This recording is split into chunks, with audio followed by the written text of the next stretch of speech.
Hey everyone, welcome back to my Spiritual Balance YouTube channel and my Spiritual Balance podcast. I am back to talk about the summer solstice, the season of summer, and I'm not really doing this video from an astrological perspective. I'm doing it more so from a health and healing perspective. Every few months when we have a seasonal change, different parts of the body, different organs of the body take over, and it is a time where imbalances with those organs, those paired organs can show up, or it's a time when we can heal those organs. So this year, the summer solstice is on June 20th, 2024, and the solstice is the day that the sun enters the sign of Cancer. So we wrap up Gemini season, we enter Cancer season, and Cancer season really is a time of focusing on home and family. And so our bodies are our first home. It's the first thing that we need to take care of in order to experience health and vitality in our lives and in the world around us. So summer solstice marks the peak time of year for yang energy. Yang energy is about action, energy, and outward movement.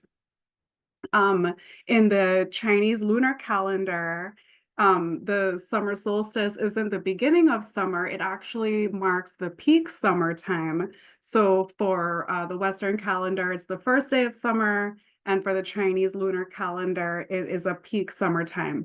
Regardless of what system that you're using, the summertime is peak fire energy, peak yang energy. And we know that that's true because it is so hot. So yeah, I'm just going to talk about how to work with this time of year, things that we can do that help us to get in balance with our bodies, and then things that can get us out of balance or create an imbalance in our bodies. So the day of the summer solstice is the peak yang energy, as I've said, and it also marks the shortest night of the year. So everything in nature is always in balance, as well as in our bodies. So if we are in balance, that means that every so often we have to go out of balance to understand what being in balance means. So this time of year, this yang summer, ultimate solar time of year, is when the sun has moved as far north as it can possibly go. And the word solstice has to do with sun, and the words or stis part of the word means to stand still. So solstice is sun, sol, still, stis. So it's the sun stands still for 3 days at its northernmost point in the sky. So of course, for me, I love it. It's when I can see the entire sunset from my porch, and it is just such a beautiful time of year, but it is also incredibly hot. So, and as we have this peak time of year, what happens is that this is the time where the yang has built so much that it creates yin. And that's why in the yin and yang symbol, there's the white part, which is the yang, which is like light and solar energy. And then there's that little dot of black in the middle, because the yang becomes so yang that it then transforms again into yin. And on the other side of that, the yin becomes so yin that light is born, yang is born. So again, like we're in this beautiful state of flowing through yin and yang back and forth. And then the seasons mark these times where the wheel of the year is turning, so we can change into this new, different energy. And Cancer is a cardinal sign. So all of the cardinal signs initiate seasonal changes. So Aries, Cancer, Libra, and Capricorn. Those are the 4 points that initiate the beginning of new seasons, because cardinal signs initiate action and change and movement. So during these times of year, we can expect that changes in the air, things are on the move, things are shifting and changing. There's a frequency shift, there's a change in the weather and the temperature around us. So we can enjoy that and make the most of it. And that is something that I've really found as I get older. Time seems to be going by faster and faster. And everyone you talk to these days is actually noticing that it seems that time is speeding up. Something that I practice and that I do to help slow time down for me and for my family is by honoring the seasons and celebrating the seasons. So the beginning of the season, the middle point of the season, the end of the season. Now, I still feel like time is moving quickly, but honoring these like kind of checkpoints for me has helped to kind of slow things down so that I'm even remembering. Because so often I look back and it was like, whoa, that year was just a blur. So now that I'm taking the time to stop and like honor these little points, it really does help to flesh out. Even when I look back, I can say, oh yeah, we did, or I did that little, beginning of summer celebration, then that midsummer celebration. So it's important to mark these times just so that we don't get caught in the whirlwind of forward movement in the world. And as we all know, the use of technology has really sped up our lives. So at least it seems that way. There's as much time as we've always had. We're just getting busier and busier. And, as many of us know, the use of technology is really like infiltrating our personal times and our downtime. So the summer is great for just kind of taking a break, putting our devices aside, getting outside and enjoying these longer days and increased time of solar energy and look at the sun as where we plug in to recharge. So we need that time outdoors. We need that solar energy to refill our own batteries.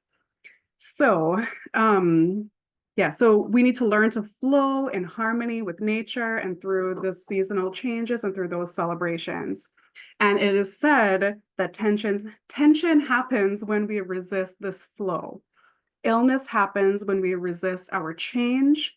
Illness is usually the process which makes us more receptive and open to change.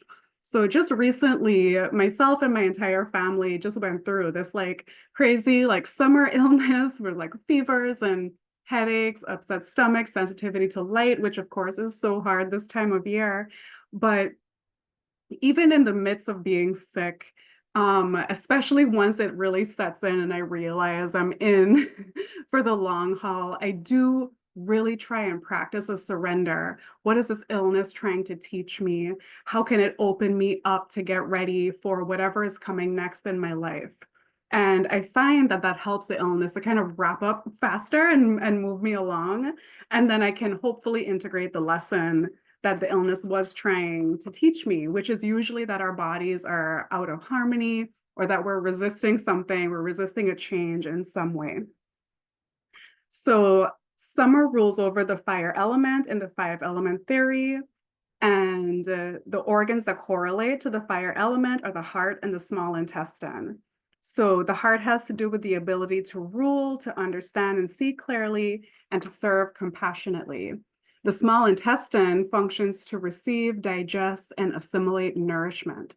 It sorts out and extracts the good from what we ingest, and it is said to be the separator from the pure and the impure. So our bodies are really going through a lot, and it's important to support these organs, to support the heart. The heart is so important, and so many people lately, there have been so many heart attacks or arrhythmias or different heart issues coming up. And so this is the time of year where those things can be heightened. We could see more of these heart troubles, heart issues popping up, but it is also, more importantly, a time when we can heal the heart.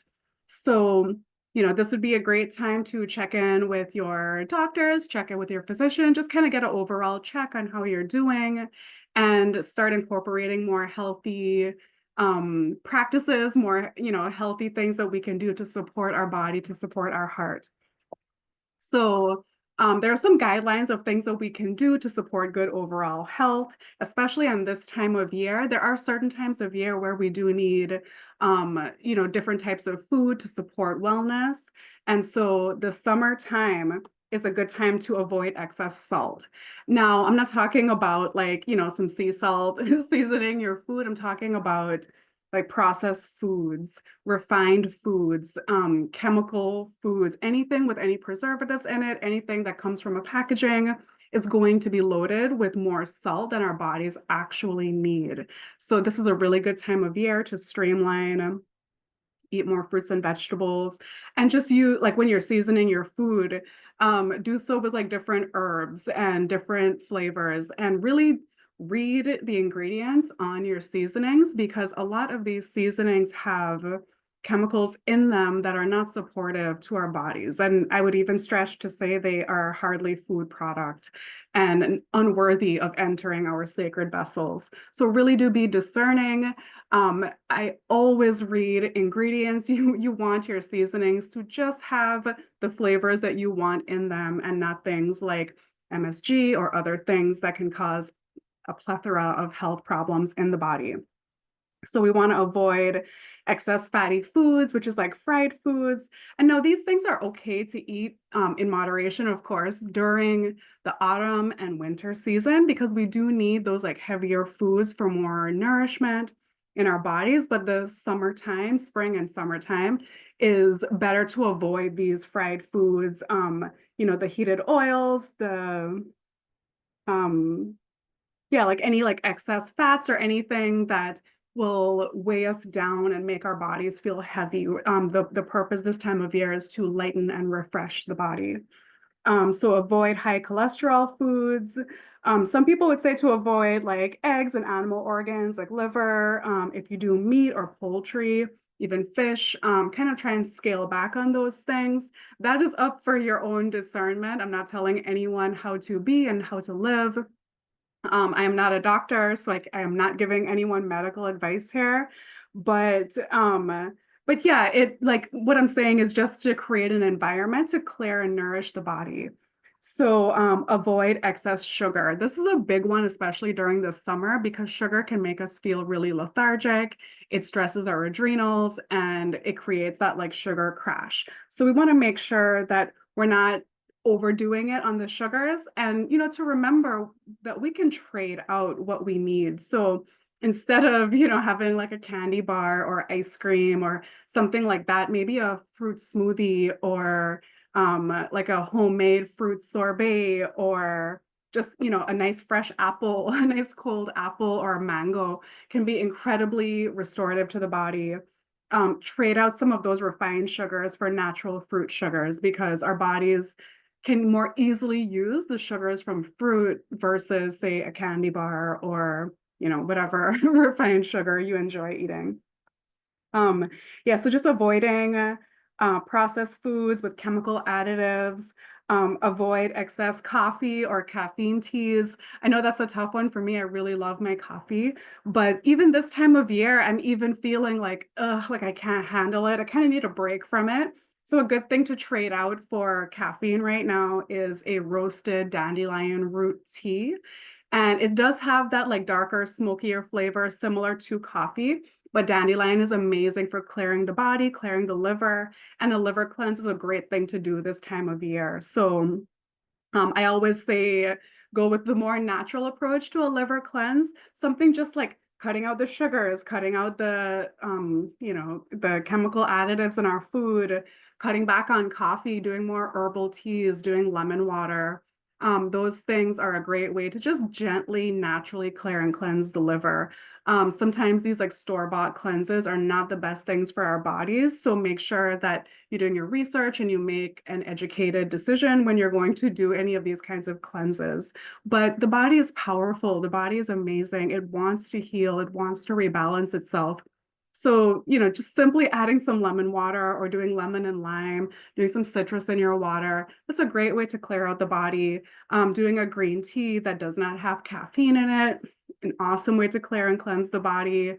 Doing like a rosemary iced tea this time of year or an iced ginger tea is another wonderful way to clear the body. So, we don't have to go crazy with these things. In fact, I support not going overboard with these things and just give the body the gentle boost that it needs.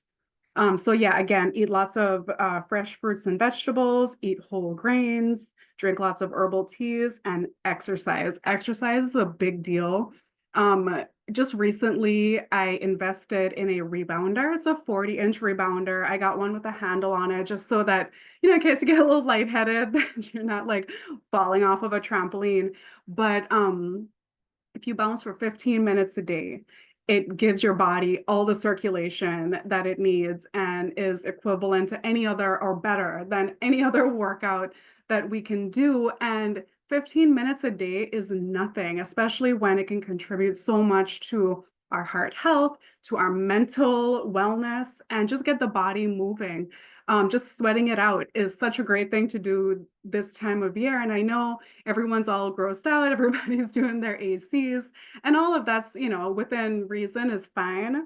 But sweating is our body's way of naturally clearing and cleansing, and we don't want to prevent our bodies from doing its natural clearing. Now, of course, the more we sweat, the more we need to be aware of body odors and stuff. We want to be considerate of other people, but body odors are another amazing way that we can keep track of what's happening with our bodies. So if we are doing excess processed foods or things with high chemical concentrates in them, anything that you're going to store in the freezer for long periods of time and eating that on a regular basis, when our bodies sweat, it emits that body odor. And that is, our body odor is educating us about how well our body is doing. So anyone like reeking of BO, it's just a sign to you that your body needs more clearing and cleansing and more natural foods. So, don't overthink it. And then, of course, another wonderful thing this time of year is going for long walks. Just getting outside, spending time in nature, being barefoot in nature is a wonderful way to clear and heal inflammation from the body. And cold showers or a cold plunge or jumping into the ocean. Make use of water this time of year. Whether we're taking water in, we're hydrating, or we're just spending time in the water, it does help to replenish our bodies and to heal our bodies and to help clean and clear us internally and externally. So yeah, water this time of year is really supportive to keep that fire energy under control. Okay, so the fire is light and warmth. Its function is to maintain heat and give warmth to others. The fire element gives us enthusiasm, vitality, and energy. In the Chinese system, it correlates to the direction of south and the color red. A strong attraction or avoidance to red may represent an imbalance in the fire energy. This element is associated with joy and laughter. The flavor associated with the fire element is bitter. Bitter foods help to strengthen the heart and the small intestine. In excess, it can injure these organs. So we don't want to go overboard with all the bitter foods. And again, we just want to keep things in balance. We will strive for balance and harmony. Okay. The heart and small intestine are the organs that are ruling over this time of year. And, I did focus more on the heart initially, but because the heart is such an important organ, of course, but the small intestine is the discerner. It decides what is good, what we want to get out of our food, what vitamins and nutrients we want to get out of our food, and decides what is the waste. So if we're having a hard time with discernment in our own lives, or trying to figure out what people or what ideas or what we want in our life and what we don't want in our life, if we feel overrun by things that we don't want in our lives, this is another subconscious way that the small intestine could be calling for our attention, calling for our need for discernment. And good boundaries are so important with this relationship with the small intestine. So what is serving us? Yes, please take more. And what is no longer serving us, we move it along and get it out of our bodies, which is the entire purpose of the small intestine. And together with that, the heart and the small intestine's job is to take in the good things so that the heart can function properly and get the circulation to our entire bodies, and then allow us to be open on that emotional level for joy and laughter and creativity. So this relationship is incredibly important. So again, this is such a good time of year to do that small intestine work and do some discernment, figure out if what you're doing in your life, your habits, your practices, the people in your life, your work, is it making you happy? Is it bringing benefit to your life? Is it bringing nutrients and revitalizing and refilling you? Or is it draining you? Is it taking away from you and causing sluggish circulation throughout your physical body, your mental health, and your entire life in general?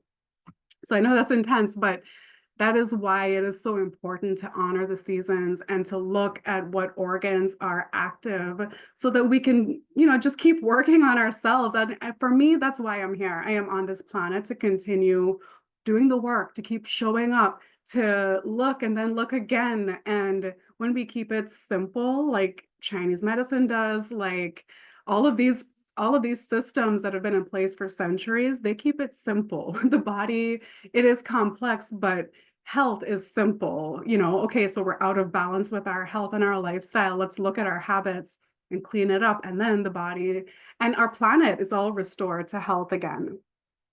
All right. Fire is the most yang element, the most active and outward masculine energy. The fire element relates to creativity, intuition, and motion. The summer diet: eat cooling foods, light foods, fruits and vegetables, multicolored veggies, herbal teas, and smoothies. Try to avoid fried foods, processed foods, chemicals, drugs, alcohol, and caffeine. This time of year is ideal for cleansing the body. Herbs that are great this time of year are cayenne pepper. Cayenne pepper is one of the ideal herbs for helping to heal the heart, restore the heart, repair the heart. And cayenne pepper is one of those peppers that, yes, it does have an initial heating effect in the mouth, but it actually brings a cooling property. So lots of peppers, and even like black pepper, other peppers tend to irritate the body. The heat is irritating. Cayenne has the opposite effect. It is initially heating, but ultimately brings cooling. So I use cayenne pepper in everything, in topical treatments for healing muscles and aches and pains, migraines, headaches, and then to season my food. I love cayenne peppers. I love jalapenos. And again, it does not have that fiery feeling that stays with you forever. It actually heats and then cools. Another herb fantastic for this time of year is ginger. Ginger is a very yang fire herb. And some people should not do ginger in excess. So if you do some ginger and then you feel frustrated and aggravated, maybe like tone it down a little bit, switch it out with peppermint tea or rosemary tea. But yeah, ginger is a great herb, and a wonderful way to make a quick cup of ginger tea is you boil some water, you grate some fresh ginger into your cup, and then pour water over it. So I love this way of doing it because then there's little bits of ginger in my tea. And sometimes I like it to be hot. This time of year, I let it cool down. I put it in the fridge for a little bit, and cold ginger tea is so refreshing. It makes the skin glow. It's so good for the health. And yeah, all around, just an amazing herb. Some herbs for the small intestine are comfrey root, licorice root, fennel seed, and anise seed. Anise is one of my favorite herbs. I love the anise toothpaste. It's fantastic. So I'm just going to do a quick run through about the summer season and things that keep us in balance and the things that imbalance the body. So the element of the summertime is the fire element. The color is red. The quality is ripening. The fluid is sweat. The organs ruled by the fire element in the summer season are the small intestine and the heart. The smell of the fire element is scorched. So sometimes you can, if you smell someone, there's like a burning smell on their skin or when you're around them. And that is a significator that the fire element for that person is out of balance. And again, eating some bitter foods, getting well hydrated, lightening and cleaning up the diet will usually help to correct this imbalance. The taste for the summer season is bitter, the sound is laughter, and the emotions are joy or sorrow. So to be imbalanced in the summer season is lots of fun and sun, vigorous exercise, sweating it out, swimming, hanging at the beach, and eating light. The imbalance for the summer energy is hiding inside, feeling shy and afraid to play, being overly serious, overeating, and being faint-hearted. So yeah, we really want to strive to get that like outward yang energy this time of year, because before we know it, we'll be back at the winter solstice where we're turning more inwards and doing more of those like nourishing, quiet activities. So I hope you enjoyed this little run through of the summer season and how to stay healthy and balanced during the summer season. and I look forward to doing more videos in the future. And I've decided I'm going to do a blend of everything, all of the work that I like to do with this podcast and with this channel for now. I may down the line need to separate things a little bit more, but for the time being, I'm just going to be doing videos of everything that I'm interested in. And if you guys are interested in anything and want me to cover things that I know stuff about, let me know, comment below, and I will work on organizing some of these videos for you guys. But until then, thank you so much. I appreciate you returning and sticking with me, and I look forward to talking to you all again soon. Thank you. Bye.